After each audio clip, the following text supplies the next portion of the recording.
हिंदुस्तान का शायर जिसका नाम था मीर तकी मीर।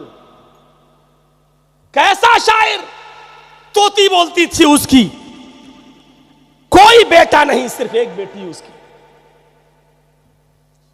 अपनी बेटी की शादी के लिए रिश्ता ढूंढने लगा, एक रिश्ता पसंद भी आ गया। मीर तकी मीर ने अपनी बेटी से पूछा, मीर तकी मीर की बेटी भी राजी थी, रिश्ता तय हो गया। पूरे 1 साल तक रिश्ता लगा रहा और जब 1 महीना रह गया शादी में तो लड़के ने एक लिस्ट भेज दी मीर तकी मीर के पास कि मुझे ये चाहिए, अगर आप दे सकें तो ठीक, वरना अपनी बेटी के लिए कहीं और रिश्ता देख लो। मीर तकी मीर ने उस लेटर को पढ़ा और पढ़ने के बाद सोचा तो इस नतीजे पे पहुंचे, लड़का अच्छा है, मेरी एक ही बेटी है, चलो दुकान बेच देते हैं, चलो घर भी बेच देते हैं, लड़के की फरमाइश पूरी कर देते हैं, अब हमारी ज़िंदगी के दिन भी कितने रह गए हैं, बेटी कम से कम खुश रहेगी। बेटी को नहीं बताया और लड़के के लिए वो डिमांड पूरी करने के लिए उन्होंने अपनी दुकान बेच दी, अपना घर भी बेच दिया और बेचकर पैसा भी ले लिया। लेकिन जिसको अपना घर बेचा उस आदमी से इतना कहा कि मुझे अपनी बेटी की शादी के दिन तक के लिए वो घर में रहने दो, मेरी बेटी की शादी हो जाएगी, रुखसती हो जाएगी, उसके बाद 2-4 दिन के बाद मैं और मेरी बीवी हम दोनों उस घर को छोड़ देंगे और कहीं रेंट पे, कहीं किराए पे रह लेंगे, कहीं झोंपड़ी में रह लेंगे। उसने कहा ठीक है, हम आपकी बेटी की शादी के 10 दिन के बाद आपसे घर खाली कराएंगे, आप तब तक रहिए। इधर घर की कीमत मिल गई, उधर दुकान की कीमत मिल गई और लड़के ने जो डिमांड की थी वो सारी की सारी चीजें आ गई। इधर वो दिन भी आ गया, शादी की तारीख भी आ गई और लड़का बारात भी लेके आ गया। इधर निकाह भी हो गया, खाना भी खिला दिया गया। अब आखिरी रस्म पूरी हो रही है, लड़की को लाल रंग के जोड़े में तैयार किया गया, उसको दुल्हन बनाया गया। मेरे भाइयों, जब वो लड़की दुल्हन बन के तैयार होती है और जब लड़के की बहनें और लड़के की खाला जब उस लड़की को दुल्हन बनाकर गाड़ी में बिठाने के लिए ले जा रही है, तब लड़की अपने बाप, उसका भाई तो था ही नहीं ना, और बहनें अपने बाप के गले से चिपक कर रोती है, कभी अपनी माँ से गले से चिपक कर रोती है। और जैसे ही वो अपने बाप के गले से चिपक कर रोई, बाप ने कहा बेटी इसमें रोने की क्या बात है, तुम तो अच्छे घर में जा रही हो, आराम से रहोगी, मेरी बेटी तुम्हें नया घर मुबारक हो, मेरी बेटी तुम्हें ससुराल मुबारक हो, अब तुम जाओ और तुम्हारी ये माँ है, अरे लड़के की माँ, तुम्हारी माँ अब ये तुम्हें लेकर गाड़ी में बैठेगी या लड़के की बहन तुम्हें लेकर गाड़ी में बैठेगी, जाओ और ससुराल का ख्याल रखना, अपने सास ससुर का ख्याल रखना, शौहर का ख्याल रखना। ये कहकर उसने अपनी बेटी को विदा कर दिया। रोते हुए उसने अपने बाप के सीने से अपना सर हटाया और लड़के की बहन के साथ ये गाड़ी में बैठने जाने लगी। इतने में उसकी एक सहेली आई, वो अपनी सहेली के गले से चिपक कर रोने लगी। होता है सहेली, मेरी सहेली, अब हम अपने ससुराल जा रहे हैं, तुम यहाँ रहोगी। वो सहेली अपने गले से लगाती है और कान में कहती है, आए मीर तकी मीर की बेटी, आए मेरी दोस्त, आए मेरी सहेली, शादी तुझे आबाद हो, शादी तुझे मुबारक हो, तेरा घर तो आबाद हो गया लेकिन तेरा बाप बर्बाद हो गया। उसके मुंह से बस इतना निकला, मेरी सहेली तेरा घर तो आबाद हो गया लेकिन तेरा बाप बर्बाद हो गया। वो अलग ले गई रोते हुए, मेरी सहेली तुम्हें दोस्ती का वास्ता, मुझे बताओ क्या हुआ। उस सहेली ने रोते हुए बताया, तुम्हें नहीं पता? नहीं, तुम्हारे बाप की दुकान बिक गई, जिस घर में तुम पली हो, बड़ी हो, पल बढ़कर जवान हुई हो, तुम्हारे जाने के बाद 10 दिन के बाद यह घर भी तुम्हारे बाप को छोड़ना पड़ेगा। ये सब कैसे हुआ?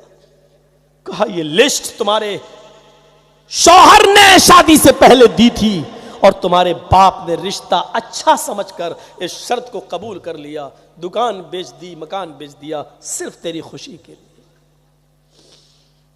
इधर जल्दी से वो सहेलियां आ गईं और लड़के की बहनें और खाला वगैरह, और कहा बेटी चलो देर हो जाएगी, जल्दी चलना। उसको उठाकर कार में बिठा दिया। 2 घंटे का सफर, लड़की ससुराल पहुंच जाती है। अब उस इलाके की लड़कियां दुल्हन को देखने आती हैं। 2 घंटे वहां निशाने सितम बनी रही। रात का तकरीबन 12-1 बज गया। तब लड़की का कमरा खाली कराया गया और फिर उसके शौहर को अपनी बीवी के रूम में भेजा गया। जैसे ही वो बेड पर बैठता है लड़का और अपनी बीवी के सर से ओढ़नी को उतारकर उसके बाल को पकड़ना चाहता है, लड़की अपने शौहर के हाथ को हटाकर कहती है, मुझे टेंशन है, मेरे सिर में दर्द है, आज तुम हमसे बिल्कुल बात नहीं करो, चलो तुम यहां सो जाओ, मुझे भी थोड़ा घबराहट हो रही है। कहने लगा, क्या कह रही हो तुम? आज की रात हर लड़के और लड़की को इंतजार होता है, यारबानों वाली रात होती है और तुम ऐसा कह रही हो। उसने सीधे कहा, सुनो, तुमने मुझसे प्यार ही कब किया? तुम्हें तो मेरे बाप की दौलत से प्यार था, मेरे बाप की दुकान बिकवा दी, मेरे बाप का मकान बिकवा दिया। अगर ये बात मुझे एक दिन पहले भी मालूम हो जाती तो तेरे इस रिश्ते को मैं अपनी चप्पल की नोक पे ठुकरा देती। तुम जिस मालो दौलत से मोहब्बत करते हो वो नीचे रखा हुआ है तुम्हारी अम्मा के पास, जाओ उसी के साथ सो जाओ, हमारे इस रूम को आज के लिए खाली कर दो। उसने जिद की कि देखो, ये बहस करने के लिए पूरी जिंदगी पड़ी है, आज की रात तो हुज्जतों में ना गुजारो। उसने हाथ पकड़ के खींचना चाहा, लड़की बेड से गिर गई और जैसी बेड से गिरी कि लड़की की रूह कब से उनसुरी से परवास कर गई। मीर तकी मीर की बेटी को हार्ट अटैक पड़ा और मर गई। जंगल में आग की तरह खबर फैल जाती है, अभी अभी आई और उसका इंतकाल हो गया। सुबह तक ये खबर पूरे इलाके में फैल गई। इधर मीर तकी मीर फजर की नमाज पढ़ने के लिए अपने मोहल्ले की मस्जिद में गए और वहां चर्चे हुए तो पता चला कि मेरी बेटी ससुराल में इंतकाल कर गई। जब तक फजर की नमाज पूरी हुई, ससुराल से भी कुछ लोग आ गए लड़की की और मीर तकी मीर से कहा, आपकी बेटी को हार्ट अटैक पड़ा और वो खत्म हो गई। मीर तकी मीर की बेटी ने अपनी बीवी को से बोला, चलो बेटी का इंतकाल हो गया। तो फिर वही सहेली सामने आई, कहने लगी मीर तकी मीर से, आपकी बेटी को हार्ट अटैक नहीं पड़ा, आपकी बेटी को मैंने बता दिया कि तेरा घर आबाद हो गया, लेकिन तेरा पाप बर्बाद हो गया। इस सदमे ने तेरी बेटी की जान ले ली। मीर तकी मीर अपनी बीवी को लेके जाते हैं। सुबह के 9 बज चुके हैं। बीवी तो घर के अंदर चली गई, मीर तकी मीर जा रहे हैं बेटी की ससुराल, तो उनको रोक दिया गया। अभी तुम्हारी बेटी को गुस्ल दिया जा रहा है, अभी तुम अपनी बेटी को नहीं देख सकते। वो बाहर बैठ गए। थोड़ी देर के बाद सफेद रंग के कफन से बेटी को लपेट दिया गया, नाक में कॉटन रुई लगा दी गई और फिर मीर तकी मीर को खबर दी गई, आइए और अपनी बेटी की लाश को देख लो। मीर तकी मीर जैसे ही घर के अंदर जाते हैं और अपनी बेटी के चेहरे पर नजर डालते हैं, रोते हुए मीर तकी मीर का हाल बुरा है। अपनी बेटी के कफन पर नजर डालते हैं, कहते हैं मेरी बेटी, मैंने तो लाल रंग के कपड़े में सुर्ख जोड़े में तुझे रुखसत किया था, ये सफेद रंग का कफन तो मैंने तुझे नहीं दिया, ये सफेद रंग का कफन कहां से आया? मीर तकी मीर का दामाद कहता, अब्बू क्या बोले जले जा रहे हो? अच्छा तुम तो शौहर हो, दामाद हो मेरे, अच्छा वो लिस्ट लाओ कहाँ है जो तुमने सामान मांगा था मुझसे। उसने कहा, अब्बू वो लिस्ट तो आप ही के पास है, हमने आप ही को दी। मीर तकी मीर कहते, हाँ हाँ वो तो मुझे दी थी, तभी तो मैंने इंतजाम किया। जेब में हाथ डाला, लिस्ट निकाली, कहा मेरे दामाद इसमें कफन कहाँ लिखा हुआ है? तुमने जो चीजें मांगी थी वो सब है, ये कफन कहाँ है? ये तो मैंने नहीं तुमने नहीं लिखा था। कहा आपको क्या हो गया है? कहा मैं यही तो जानना चाहता हूं कि तुम कफन लिखना क्यों भूल गए थे? सब कुछ तुमने मांग लिया, सिर्फ मेरी बेटी को तुमने कफन दिया। काश ये कफन भी लिख देते ताकि मेरी बेटी के जिस्म पर वही कफन होता और तेरे घर का कोई चीज मेरी बेटी के सर पे जिस्म पे ना होती। क्या समझते हो तुम अपने आप को? मेरी बेटी को हार्ट अटैक पड़ सकता है। अरे मेरी बेटी को तेरे जहेज की लिस्ट ने सदमे में पहुंचाकर उसका हार्ट फेल हुआ है, हार्ट अटैक हुआ है, उस डिमांड ने किया है। फिर उसने अपनी बेटी के कफन को पकड़ा, ऐसे सफेद रंग के कफन को, और कहता है मेरी बेटी आज से तेरे बाप की शायरी खत्म। आज के बाद मैं एक भी शेर नहीं पढ़ूंगा, किसी मंच पे नहीं जाऊंगा। आज के बाद शायरी को अलविदा कहता हूं। लेकिन आज आए मेरी लख्त जिगर, आए मेरी बेटी, आज मैं तेरे इस कफन को पकड़ कर एक शेर पढ़ रहा हूं और आखिरी शेर पढ़ रहा हूं। इस आखिरी शेर के बाद हमारा कोई शेर नहीं होगा। पूरी जिंदगी के लिए मैं संन्यास ले लूंगा शेरो शायरी से। फिर मीर तकी मीर ने अपनी बेटी के कफन को पकड़ा और पकड़कर कहता है अब आया है ख्याल आराम जा इस ना मुरादी में, अब आया है ख्याल आराम जा इस ना मुरादी में, कफन देना तुझे भूले थे हम असबाब शादी में। आए मेरी बेटी अब ख्याल आया है असबाब शादी में, मैंने तुझे कफन नहीं दिया, काश ये कफन भी तुझे अपने बाप की तरफ से मिला होता।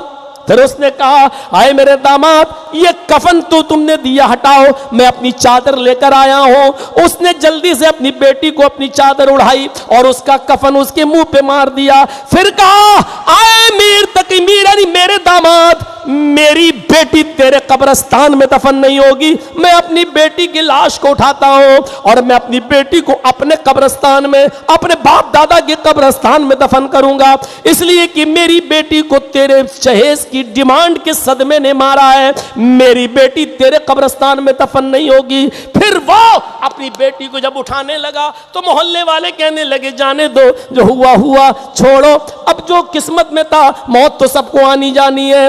मीर तकी मीर ने उन मोहल्ले वालों को लेक्चर देते हुए कहा आज आ गए हो हमें समझाने के लिए। जब इसने करोड़ों रुपए की रिश्वत मांगी थी, जहेज मांगी थी, लिस्ट दी थी, उस वक्त तुम कहां मर गए? उस वक्त लड़के को क्यों नहीं समझाया था कि मीर तकी मीर की बेटी खूबसूरत है, पढ़ी लिखी है, बस उतना काफी है। जब जहेज मांगा जा रहा था तो तुम्हारी आत्मा कहां मर गई थी, तुम्हारे जमीर कहां मर गए थे, जो लड़के को नहीं समझा सके। और आज मेरी बेटी मर गई और इसको लेकर जब हम अपने कब्रिस्तान में जाने लगे तो हमें समझाने के लिए आ गए। हटाओ यहां से, न तुम्हारी मानता हूं ना तुम्हारे बाप दादा की। और नहीं माना, मीर तकी मीर अपनी बेटी की लाश को ले गया और अपने आबाई कब्रिस्तान में दफन कर दिया। कितनी जाने जाती हैं जहेज न होने की वजह से। हर चीज आप तय कर लेते हैं, हर चीज आप समाज में पंचायत बिठा के तय कर लेते हैं। यह तय क्यों नहीं होता कि जो जहेज देगा उसका बाइकाट, जो जहेज लेगा उसका बाइकाट?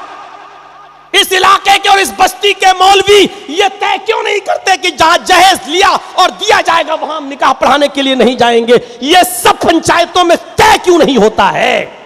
अभी कोई लड़का लड़की लेके भाग जाए, अभी पंचायत बैठ जाएगी और इसको इतनी सजा, इसको इतनी सजा, सारी सजा लड़के को दी जाती है। 5 लाख जुर्माना दो, तुम लेके भागे। अरे लड़की की मर्जी ना होती तो लड़का लेके भागता? लड़की की मर्जी भी भागने में शामिल है, लेकिन सजा सिर्फ लड़के को दी जाती है। 2 लाख, 3 लाख, 5 लाख का जुर्माना, यह कौन सा फैसला है? और ऐसा फैसला जिस पंचायत में होता है, कयामत के दिन अल्लाह की पंचायत में आए पंचायतियों तुम्हें घसीटा जाएगा। सिर्फ लड़के पर जुर्माना लगाकर लड़की को आजाद कर देते हो। अल्लाह के आजाब से डरो, कयामत के दिन तुम उसके फैसले से नहीं बच सकते हो। इंसाफ करो तो साफ इंसाफ करो। जब कुरान ये बता रहा है कि लड़के और लड़की में जब गलत काम होता है तो उसमें लड़की की जिम्मेदारी ज्यादा होती होती है। जब लड़का लड़की एक दूसरे को लेके भागते हैं तो उसमें लड़की का किरदार ज्यादा होता है। तो आप सिर्फ लड़के को सजा देने वाले कौन होते हो? जब कुरान ने ये कहा है अज़्ज़ानियतु वज़्ज़ानी फजलिदू कुल्ला वाहिदतिन मिनहुमा मियता जल्दा, जिनाकार लड़की और जिनाकार लड़के दोनों को 100 कोड़े मारो। पहले लड़की का लफ्ज, बाद में लड़के का लफ्ज। पहले लड़की के लिए कहा जिना करने वाली लड़की, बाद में कहा जिना करने वाला लड़का। दोनों को 100 कोड़े मारो। अगर शादीशुदा नहीं है तो कुंवारे